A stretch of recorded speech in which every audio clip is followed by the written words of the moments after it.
Boa tarde, na paz de Deus. Vamos lá?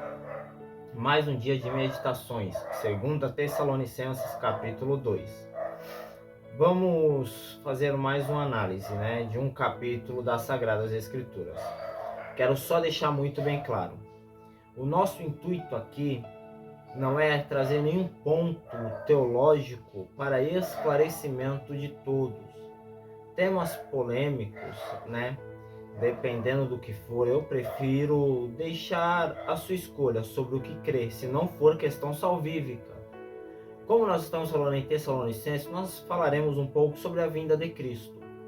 Aí nós temos aí diversas visões sobre a vinda de Cristo, antes ou depois da grande tribulação. O milênio, ele é literal ou não é literal? E assim por diante, são assuntos que eu não quero adentrar. Será apenas uma análise daquilo que estamos lendo para o nosso esclarecimento, Nós estamos nesse plano de leitura, exatamente para isso. Se eu fosse aumentar um pouquinho esse nome, eu colocaria plano de leitura ao alcance de todos, que é de fácil entendimento, tá bom? Só uma introdução antes de iniciarmos. Mas vamos lá. 2 Tessalonicenses, capítulo de número 2. Nós vamos ver Paulo falar principalmente acerca do anticristo e da vinda de Jesus, E nós vamos analisar primeiro o versículo de número 1. Paulo vai falar: rogamo-vos pela vinda de nosso Senhor e pela nossa reunião com Ele, Sobre a vinda de Jesus, nós nos reunirmos com Ele. Versículo 2, ele diz que não vos movais facilmente do vosso entendimento, nem vos perturbeis, quer por espírito, quer por palavra, quer por epístola, como de nós, como se o dia de Cristo estivesse perto. Bom, havia algumas pessoas em que elas estavam questionando a vinda de Cristo, dizendo que ele estava próximo, dizendo que ele estava perto, E por conta disso, algumas pessoas elas estavam ficando assustadas, desesperadas, E Paulo diz: não vos mova, não vos abate por causa de nada do que vocês têm ouvido, Porque sempre tem um espertinho, dono do tempo, querendo datar a vinda de Cristo. Tem igrejas aí que foram edificadas após erros, dataram o dia que Cristo voltava, Cristo não voltou, um grupo continuou com aquele falso profeta, O outro grupo abriu uma igreja e está aí até hoje, Não vamos citar nomes por ética. Mas não devemos procurar aqui ler a Bíblia para datar, porque tem gente que quer ler e fala: olha, tal acontecimento está ali e eu acredito que Jesus vai voltar no ano tal, Eu acredito que Jesus vai voltar no que vem, eu acredito que não, nós não estamos aqui para datar. Cada acontecimento que nós vemos, cada cumprimento é um sinal para mostrar que Jesus está próximo, e cada dia mais nós devemos nos preparar para que quando ele vier nós não sejamos pegos de surpresa, como diz 1 Tessalonicenses.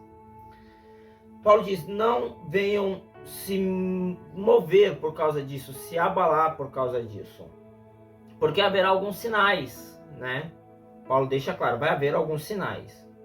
Primeiros sinais, tem que vir a apostasia, o homem do pecado. Isso é o anticristo. Paulo não fala o nome anticristo, quem vai falar isso é João, nas suas epístolas.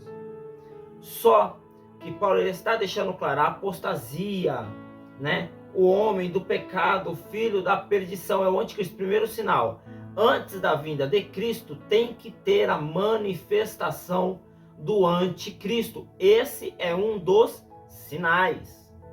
Segundo sinal, nós temos aqui, versículo 4, o qual se opõe e se levanta contra tudo que se chama Deus ou se adora, de sorte que se assentará como Deus no templo de Deus, querendo parecer Deus. O anticristo primeiro receberá adoração, Primeiro ele vai receber a adoração. Depois, nós vamos ver que ele vai se assentar no trono de Deus, querendo parecer Deus. Aí você me diz: mas Jonathan, não tem o templo, Tem lá o domo da rocha, aonde devia estar o templo. E como que vai acontecer? Bom, acreditamos, que no tempo certo, no tempo de Deus, na plenitude dos tempos, vai acontecer do domo da rocha ser retirado, os judeus creem que isso vai acontecer através de um grande terremoto. Mas eu acredito que o domo da rocha vai ser retirado para a construção do terceiro templo. E pasmem, tá? Já tem ensaio dos levitas para o terceiro templo, já tem a menorá específica para o terceiro templo, já tem a roupa do Kohen Gadol, isso é, do sumo sacerdote do terceiro templo, já tem a planta do terceiro templo. Vou mostrar para vocês que eu tenho aqui um escrito que eu fiz há algum tempo, né? Em que tenho todos os detalhes sobre essa questão do anticristo e a sua vinda. Eu vou deixar, né, o link para quem quiser ler e analisar.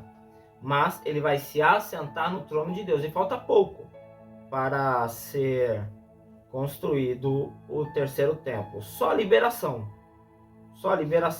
para retirar o domo da rocha e devolver exatamente o pico mais alto, né, a acrópole da cidade para os judeus. Versículo 6.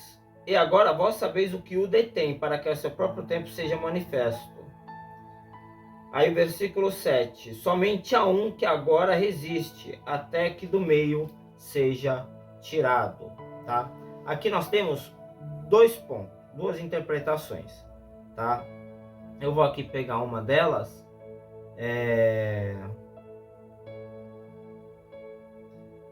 Uma delas é que é o Espírito Santo. Alguns creem que é o Espírito Santo que vai ser retirado, né? Como poder que restringe o anticristo, e então ele se manifestará. Outros, né? Como Agostinho de Hipona, com muita sabedoria, ele diz: é impossível definir esses elementos restringidores, né? Ele deixa claro, eu não vou aqui me arriscar e dizer quem é que está segurando a manifestação do anticristo. Não vou aqui chutar, né? Se assim posso dizer. Alguns diz que são leis e normas que serão tiradas do meio dos homens, e então o anticristo se manifestará, né? Tem essas 2 visões, e tem a visão de Agostinho, que prefere nem arriscar sobre o que é. Tá bom? Mas de uma coisa eu sei, ele vai se manifestar. E quando ele se manifestar, algumas coisas vão acontecer, mas o final dele vai ser com a vinda de Cristo. Isso nós podemos ver no versículo de número 8. Então será revelado iníquo, que o Senhor desfará pelo assopro de sua boca e aniquilará pelo esplendor de sua vinda. O anticristo vai se manifestar, mas através da vinda de Jesus, ele vai ser destruído. Porque todo o poder pertence ao nosso Senhor e Salvador. Agora olha que interessante o versículo 9. É esse cuja vinda é segundo a eficácia de Satanás, com todo o poder e prodígios de mentira. Então isso é, ele fará prodígios, fará coisas extraordinárias. E nós podemos ver isso lá em Apocalipse capítulo 13, quando diz assim, versículo 14. E engana os que habitam na terra com sinais que lhe foi permitido que fizessem em presença da besta, dizendo aos que habitam na terra que fizessem uma imagem à besta que recebera a ferida da espada e vivia, né? E vivia. E foi-lhe concedido que desse espírito à imagem da besta, para que também a imagem da besta falasse e fizessem que fossem mortos todos que não adorassem a besta. Então isso você vai ver que vai ter dado vida à besta, espírito à besta, né? Vai ter sinais, prodígios, né? E Satanás, ele vamos assim dizer, como um certo alguém que eu conheci, ele é sujo, né? A Bíblia diz que ele se transfigura até em anjo de luz. Ele pode fazer muitas coisas, ele tem poder para fazer muitas coisas, tá bom? Mas não é todo poderoso. Entenda isso, esse atributo é de Deus, todo poderoso.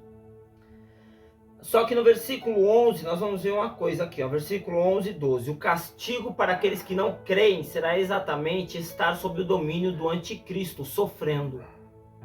Versículo 11. Deus lhe enviará a operação do erro para que creiam na mentira, para que sejam julgados todos os que não creram a verdade, antes tiveram prazer na iniquidade. O castigo de Deus para os que o rejeitam é aceitarem o erro. Esse é o maior castigo de todos. Porque quando a pessoa aceita o erro, vive conforme ela quer, ela está se encaminhando para a condenação, por ter rejeitado a Cristo. Agora, quando você vai ler o versículo de número 13, Paulo vai falar: fomos eleitos para salvação, santificação, fé e verdade, né? Podemos fazer essa junção com Efésios 1:4. Eleitos, né, ali para santificação. E daqui a pouco, agora Paulo vai apenas falar saudações finais. Estejam firmes, retende as tradições. Isso aqui é importante, né? Poderia pegar isso aqui e já preparar um sermão. Reter as tradições dos antigos. Porque o que tem de gente querendo mudar a tradição, inventar coisas na igreja, são pessoas que estão deixando o homem da iniquidade entrar nas igrejas e mudar as coisas na igreja. Não deixe, não permita, não aceita. Se na tua igreja está começando a abandonar o ensinamento dos antigos, foge.